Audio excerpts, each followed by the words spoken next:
महात्मा गांधी हमारे नेशन पिता, शांति और अहिंसा के प्रतीक थे। उन्होंने अपना पूरा जीवन अंग्रेजों से भारत की आजादी की लड़ाई में लगा दिया।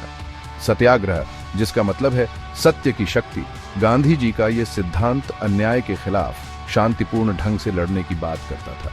वो प्रेम और क्षमा की ताकत में विश्वास रखते थे, हिंदू मुस्लिम एकता को बढ़ावा देते थे और छुआछूत के खिलाफ लड़ते थे। गांधी जी की शिक्षाओं ने लाखों इंडियाइयों के दिलों को छू लिया। वो खुद उदाहरण बनकर लोगों को राह दिखाते थे, सादा जीवन जीते थे और सांसारिक सुखों का त्याग कर दिया था। सत्य और न्याय के लिए उनकी अटूट प्रतिबद्धता ने उन्हें दुनिया भर में लोगों का सम्मान दिलाया। हालांकि शांति और एकता के लिए उनके समर्थन ने उन्हें कुछ दुश्मन भी बना दिए, खासकर उन लोगों में जिन्हें लगता था कि वो भारत की मुस्लिम आबादी के प्रति बहुत ज्यादा नरम हैं। 30 जनवरी 1948 का वो मनहूस दिन दिल्ली में किसी भी दूसरे दिन की तरह शुरू हुआ। गांधी जी, जो उस समय 78 साल के थे, अपनी अस्थायी निवास स्थान बिड़ला हाउस में एक प्रार्थना सभा को संबोधित करने वाले थे।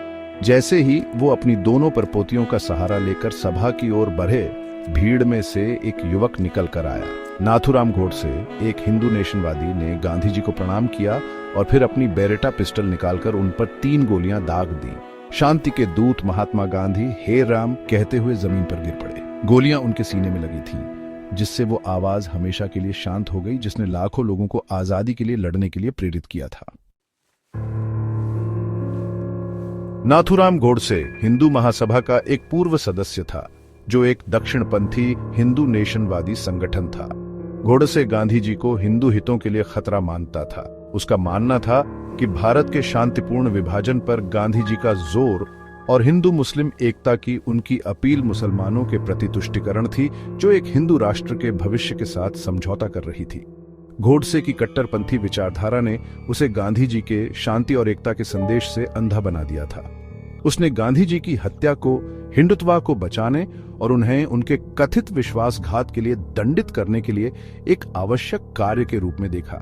हालांकि उसके कृत्यों की भारत और अंतर्राष्ट्रीय स्तर पर व्यापक रूप से निंदा की गई, क्योंकि यह हिंसा का एक भयानक कृत्य था जिसने राष्ट्र की नाजुक शांति को चकनाचूर कर दिया। गांधी जी की हत्या की खबर से पूरा भारत सदमे और अविश्वास में डूब गया। पूरा देश गम की लहर में डूब गया। लाखों लोगों ने अपने प्यारे बापू को खोने का शोक मनाया। वो शख्स जो उन्हें आजादी दिलाई थी, जिसने उन्हें अहिंसा की ताकत सिखाई थी, अब नहीं रहा।